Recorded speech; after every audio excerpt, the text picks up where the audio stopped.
Hey everyone, welcome to my channel Study with Ease. So I request you to just take out a copy and write whatever you understand, otherwise you may forget. So इस video में हम लोग class 9th NCERT chapter 1 number system के बारे में बात करेंगे और इसमें हम लोग ये देखेंगे इस वीडियो में how to represent root 2 and root 3 on a number line. Let's सी.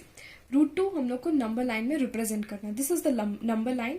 तो सबसे पहले हम लोग को कुछ रूट टू रिप्रेजेंट करना है. मतलब रूट 2 जो है वो पॉजिटिव है, मतलब कुछ इस तरफ में रूट 2 का हमारा इस साइड में पॉजिटिव के साइड में उस चीज को हम लोग रिप्रेजेंट करेंगे. तो सबसे पहले हम लोग एक triangle, right angle triangle, this is right angle triangle.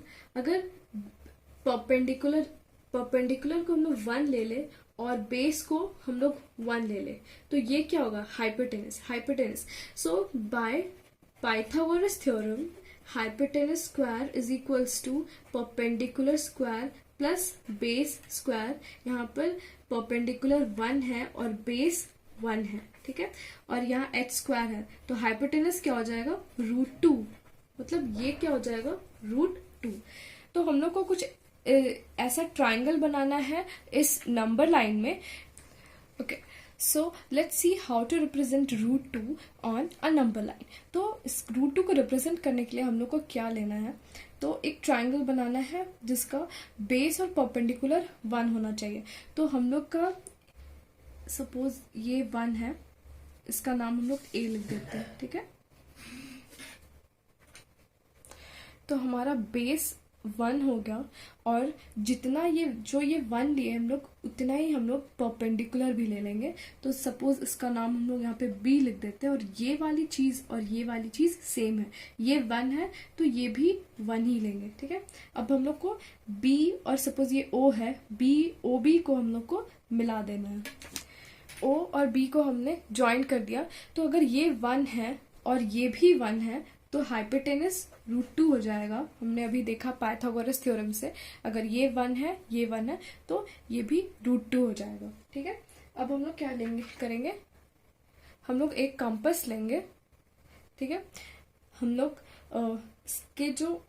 इसका जो पेंसिल वाला पार्ट है, सबसे पहले हम लोग को क्या करना है कि ये जो रूट 2 का जितना भी रूट 2 हमारा आया है उसको मेजर करके 0 से लेकर हम लोग को नंबर लाइन में एक आर्क कट करना है. क्या करना है?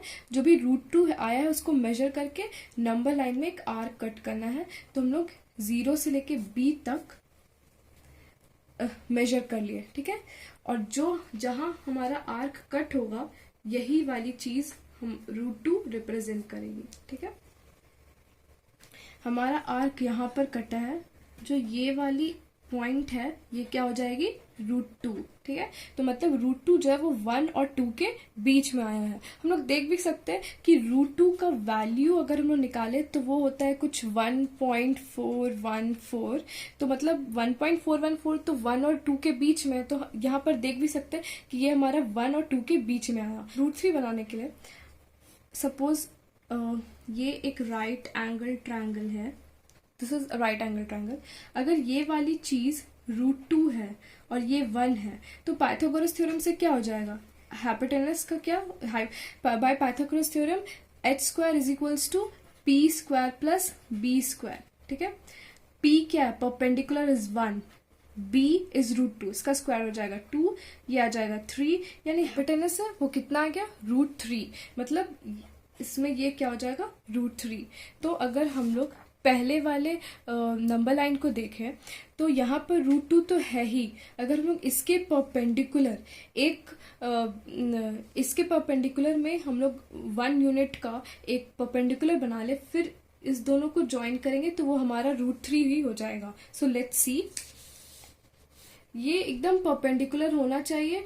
ये चीजें 90 डिग्री होना चाहिए. या प्रोटेक्टर से बनाओ या फिर कंपास यूज करके बनाओ, बट ये 90 डिग्री ही होना चाहिए. तो ये 1 आ गया. और तो अगर हम लोग 0 और C को कनेक्ट कर देंगे तो हमारा वो चीज रूट 3 हो जाए. तो ये वाली चीज को हम लोग रूट 3 लिख सकते हैं. यहाँ पर आप लोग देख सकते हैं एक राइट एंगल ट्रायंगल में अगर 1 परपेंडिकुलर रूट 2 बेस है तो रूट 3 हाइपोटेनस हो जाएगा, ठीक है. अब हम लोग क्या जैसे पहले किए थे, 0 से लेके C तक मेजर करके एक हम लोग नंबर लाइन में आर्क काटेंगे. कर लिए. अब हम लोग नंबर लाइन में एक आर्क काटेंगे. तो हमारा वो यहाँ पर आ रहा है, इस पॉइंट पे हमारा क्या आ जा रहा है, √3। ओके, नाउ √3 का एक्चुअली वैल्यू क्या होता है, √3 इज इक्वल्स टू 1.73 समथिंग। ठीक है, तो ये भी देखो 1.73, ये भी 1 और 2 के बीच में, तो हाँ हमारा √3 1 और 2 के बीच में ही आया है, और ये √2 से ज्यादा है, तो इसलिए √2 यहाँ पर है और √3 उससे ज्यादा है। तो इस तरह हमारा √2 और √3 हम लोग नंबर लाइन में रिप्रेजेंट कर सकते हैं। Okay, so that's all for this video. I hope आपको ये समझ में आया हो, और अगर आपको नहीं समझ में आया हो please ask me personally in Telegram, या फिर आप कमेंट कर सकते हैं कि इस चीज में आपको ये चीज समझ में नहीं आया। And if you like it please don't forget to like, share and subscribe to my channel. Thank you.